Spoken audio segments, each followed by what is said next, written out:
ഈ മുന്നത്തെ ക്ലിപ്പ് കാണുമ്പോൾ നിങ്ങൾ വിചാരിക്കും ഓ ഇതെന്താ ഇത്ര ധൃതിയിലെന്ന്.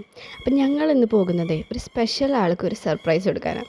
അപ്പോൾ ഈ സ്പെഷ്യൽ ആളുടെ സർപ്രൈസ് ഞങ്ങൾ തന്നെ പ്ലാൻ ചെയ്തത് കുറച്ച് ലേറ്റായിട്ടാണ്, പക്ഷെ എന്നാലും നമ്മൾ വർക്കൗട്ടാക്കി എടുത്തു ഗൈസ്. അപ്പം ഞങ്ങളതേ പോയിക്കൊണ്ടിരിക്കുകയാണ്. ഓൾമോസ്റ്റ് അവിടെ എത്തണ ഒരു ടൈമിലൊരു ക്ലിപ്പാണ് നിങ്ങൾ ഈ കാണുന്നത് ബിക്കോസ് അതിന് മുന്നേ എടുക്കാൻ ഞാൻ മറന്നുപോയി.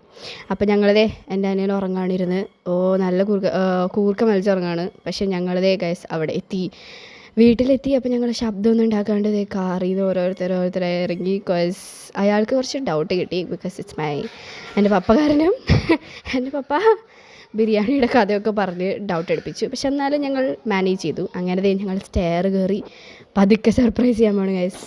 ഞങ്ങളങ്ങനെ എത്തി, ഡോറെത്തി ഞങ്ങൾ പതുക്കെ ഒളിക്കാൻ പോണതൊക്കെ തിടുക്കാണ് നിങ്ങൾ ഈ കാണുന്നത്. അങ്ങനെ ഞങ്ങൾ ബെല്ലടിച്ചു, എല്ലാവരും സൈഡിൽ പോയി വെയിറ്റ് ചെയ്തു. അങ്ങനെ ഞങ്ങൾ ഈ സർപ്രൈസ് ചെയ്യാൻ പോകുന്ന വ്യക്തി വേറെ ആരല്ല, എൻ്റെ അച്ഛനാണ്. അപ്പോൾ എൻ്റെ അച്ഛൻ കുറച്ച് ഞങ്ങൾ അടുത്തുനിന്ന് കുറച്ച് ദൂരെയാണ് താമസിക്കണേ. അപ്പോൾ എൻ്റെ അനിയത്തിക്കൊക്കെ ഭയങ്കര സന്തോഷമായി.